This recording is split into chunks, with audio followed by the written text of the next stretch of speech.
Hi, this is Matt with AppliancePartsPros.com. Today we'll be showing you how to repair your appliance. Remember, anytime you work on an appliance, make sure it's unplugged or the circuit breakers are off so there's no chance of electrocution. In this video, we're going to show you how to change out the Kenmore Washer Capacitor. It's going to be a very easy repair, and it should only take a few minutes to show you how to do it. If you already have one of these, great. If not, you can click on the link below or get it at AppliancePartsPros.com. When you open up the package, you're going to get the new capacitor. The capacitor helps the drive motor run. The main reason you'll be changing it out is if it's failed and the motor's not working and the washer's not agitating or spinning. In order to get to the part, we have to tilt the washer back.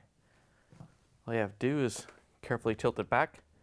You want to make sure you have something in the back to support it so it doesn't fall while you're working on it. Now that we have the washer tilted back, we have access to the capacitor. It's mounted right here on the bottom of the gear case. First thing we're going to do is unplug the wiring harness. There's a locking tab on the top that you have to squeeze down on. You can pull the wire harness off. We're going to use a 5/16 inch nut driver to take out the screw that holds the capacitor to the gear case. As you're taking the screw out, you want to grab a hold of the capacitor so it doesn't drop. Once you have the screw out, you can pull the capacitor off the washer. Here's the old capacitor next to the new one. If you already have one of these, great. If not, you can get it at AppliancePartsPros.com. Looks like they redesigned it, but it's going to work just fine. To put the new capacitor in, all you have to do is line it up on the gear case. Once you have it in place, you can use the 5/16 inch nut driver to put the screw in.